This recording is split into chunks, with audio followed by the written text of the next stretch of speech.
Bismillahirrahmanirrahim. Assalamualaikum warahmatullahi wabarakatuh. Alhamdulillahi wa kafa. Wassalatu wassalamu ala rasulillahil mustafa wa ala alihi wa sahbihi wa man wafa wa ba'd. Faya ahbaballahi wa ahbab rasulihi sallallahu alaihi wasallam, usi nafsi wa iyyakum bitaqwallahi faqad fazal muttaqun fala tamutunna illa wa antum muslimun. Faqala ta'ala ya ayyuhalladzina amanu taqullaha haqqa tuqatih wa la tamutunna illa wa antum muslimun. Ya, kita ambil di Quran saja misalnya. Nabi Musa ketika kesulitan sholat. Ada sholat di Quran surah 20 Thaha ayat ke-14. Innani anallahu la ilaha illa ana fa'budni wa aqimis salata lidzikri. Musa sholat. Nabi Isa, Yesus, Mesias itu sholat. Quran surah 19 Maryam ayat 31 sampai 33. Wa awsani bis shalah wa ja'alani mubarakan aina ma kuntu wa awsani bis shalah. Allah perintahkan aku sholat. Nabi Ismail, kakek buyutnya Nabi yang ke-29. Itu sholat, bahkan minta semua keluarganya sholat. Direkam sempurna di Quran surah ke-19 ayat ke-55. Wa kana ya'muru ahlahu bis shalah. Jadi kalau kita mau urutkan, apalagi sampai ke Nabi Muhammad SAW, sampai ke Nabi Adam, semua sholat teman-teman. Nah, Nabi sholat, terus kita yang bukan Nabi nggak sholat, aneh kan? Nah, apa yang didapatkan ketika terkoneksi itu, bagaimana diurainya? Sebelum Allah ngasih ini, diceritakan dulu kisah ini. Nabi Zakaria berumah tangga, istrinya namanya Eliasobat, atau kita kenal dengan Elizabeth. Ya, itu Elizabeth itu namanya ke istrinya Nabi Zakaria. Punya sepupu nanti namanya Imran. Elizabeth itu punya saudari, adik kakak dengan Hannah, istrinya Imran. Ini masih sepupuan. Singkatnya begini, nanti dari Imran dengan Hannah menurunkan Maryam, Bunda Maria. Dari Bunda Maria, Maria menurunkan Isa alaihissalam. Sisi lain, Zakaria itu punya kehidupan rumah tangga yang unik.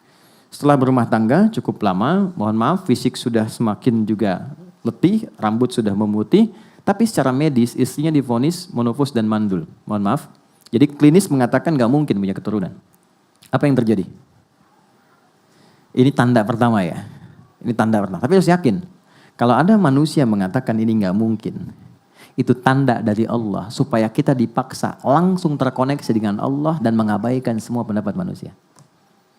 Kalau ada yang mengatakan pada Anda, ini nggak bisa nih, pekerjaan ini nggak mungkin, sulit nih. Itu langsung tanda dari Allah, tinggalkan opini manusia. Karena Allah ingin memberi anugerah Anda langsung tanpa perantara. Maka lakukan sholat. Maka Zakaria alaihissalam sholat di mihrabnya Maryam. Direkam sempurna di Quran surah 3 Ali Imran di ayat ke-38 sampai 39. Hunalika da'a Zakaria rabbah. Di mihrab itulah Nabi Zakaria sholat minta kepada Allah. Berdoa. Qala rabbi habli min ladunka dzurriyyatan thayyibah innaka sami'ud du'a. Beliau berkata, ya Allah, semua mengatakan istriku tak akan punya keturunan. Dia mereka memvonis ini enggak mungkin, mustahil.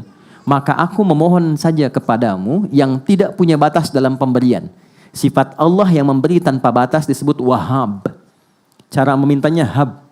Makanya 99 nama itu bukan hafalan, tapi semua nama Allah terkait dengan anugerah untuk kita dalam mengentaskan masalah. Ya, habli min ladunka, darimu saja, karena orang sudah mengatakan enggak mungkin. Ya, dzurriyyatan thayyibah, keturunan terbaik, innaka sami'ud du'a. Engkau pasti mendengar doa saya. Kalau kepada yang Maha mendengar tak terkabulkan, tunjukkan kepadaku kepada siapa lagi saya mesti minta. Itu enggak tunggu lama. Beliau itu masih berdiri, teman-teman. Begini. Ya. Nabi Zakaria itu masih berdiri minta. Doa tadi itu saat berdiri dan dalam keadaan sholat. Begitu dahsyatnya sholat. Begitu selesai doanya, belum selesai sholatnya, turun jawaban. Ayat 39-nya. Fanadathul malaikatu wa huwa qa'imun yusalli fil mihrab. Maka belum selesai sholatnya, baru selesai doanya, turun malaikat. Sedangkan Zakaria itu masih berdiri dalam sholatnya. Annallaha yubashshiruka bi Yahya. Allah kasih kabar gembira, kata malaikat, engkau akan punya keturunan, namanya langsung dari Allah Yahya. Yang kata orang mustahil, lahir dari rahim seorang perempuan yang divonis monopos dan mandul, kata Allah nggak ada yang mustahil bagiku. Jadi dan hidup dia. Yahya itu hidup artinya. Jadi dan hidup. Kapan terjadi? Saat berdiri dalam sholat. Jadi sholat itu penting, mengurai persoalan, mengabulkan doa, dan berkahnya kita menjadi umat Nabi Muhammad. Dahsyat nabinya, istimewa, ibadahnya luar biasa. Kalau Nabi Zakaria berdoa langsung dikabul, kita umat Nabi Muhammad belum sholat, sudah Allah tunggu mau minta apa. dan sejak berdiri. Makanya nggak ada satupun sahabat ingin mengerjakan sesuatu kecuali ketika mereka sholat dapat jawaban. Imam Al-Bukhari tadi nulis Sahih Al-Bukhari 7.000 hadis kurang lebih, 97 topik. Itu ditulisnya setiap nulis satu sholat dulu. Ditulis di Masjidil Haram di Mekah, selesai di Masjid Nabawi selama 16 tahun. Setiap mau nulis sholat 2 rakaat baru nulis, sholat baru nulis. Dan ulama-ulama hebat kita, Al-Kindi, Al-Farabi, Al-Ghazali, Al-Khawarizmi, Al-Battani, itu rata-rata sholatnya itu luar biasa. Yang saya mau katakan, perhatikan baik-baik, ini poinnya. Apa anugerah bagi umat Nabi Muhammad? Teman-teman, Nabi Zakaria tadi dikabulkan dalam sholatnya posisinya apa? Berdiri. Kita dipanggil oleh Allah sejak masih berdiri, datang, diminta, kamu punya masalah? Terima dengan sabar. Lalu datang sholat kepadaku. Wasta'inu, ini kalimatnya. Ta'inu. Wasta'inu. Terimalah dulu masalah, terus minta kepadaku, minta. Kalau kita ingin rubah, ya Allah kami minta sekarang kepadamu. Engkau perintahkan kami ibadah, sholat, kami lakukan. Dan sekarang kami minta itu rubah katanya dari kata perintah jadi bentuk permohonan. Jadi nasta'in. Jadi itu perintah Allah, ini jawaban kita, nasta'in. Nasta'in. Nasta'inu.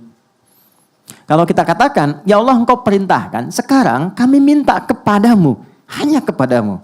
Seperti engkau perintahkan, maka tambahkan kata iyyaka di depannya, iyyaka nasta'in. Allah minta kan, wassalah, salat, ibadah kepadaku. Lalu kita katakan, kami ingin ibadah ya Allah, kami menyembahmu. Maka robah kalimatnya menjadi na'bud. Dan tambahkan iyyaka di depannya. Iyyaka na'budu wa iyyaka nas. Saya tanya, kita membaca itu enggak dalam salat? Aja kan? Dalam ruku atau sujud? Dalam berdiri. Bukan ruku dan sujud, dalam berdiri. Dan itu dibaca dalam Al-Fatihah. Tahukah Anda apa hadis tentang ini? Silahkan cek. Kita akan temukan hadis sahih dari sahabat Abu Hurairah. Berikan kalimatnya, lihat baik-baik. Idza qala al-'abdu, kalau seorang hamba sholat, itu bukan kalimat hampa yang dia bacakan. Begitu dia mengucapkan alhamdulillahi rabbil alamin, qala Allahu azza wa jalla, ternyata kalimat kita langsung dijawab oleh Allah. Hamadani abdi, hambaku sedang memujiku. Wa idza qala al-'abdu ar-rahmanir rahim, kalau hambaku berkata ar-rahmanir rahim, qala Allahu azza wa jalla, Allah menjawab hambaku sedang memujiku. Asna alayya abdi. Ketika hamba berkata maliki yaumiddin, Allah menjawab majjadani abdi, hambaku sedang mengagungkanku. Perhatikan kalimatnya. Ini kuncinya. Wa idza qala al-'abdu iyyaka na'budu wa iyyaka nasta'in. Kalau hambaku benar salatnya dari mulai takbir sampai ke kalimat ini, iyyaka na'budu wa iyyaka nasta'in. Lihat kalimatnya. Hadza baini wa baina 'abdi. Ini perjanjian aku dengan hambaku. Wali 'abdi ma sa'al. Apapun yang hambaku minta sekarang untuk mengurai hajatnya, sepanjang itu maslahat untuknya, aku kabulkan saat ini juga. Itu Al-Fatihah.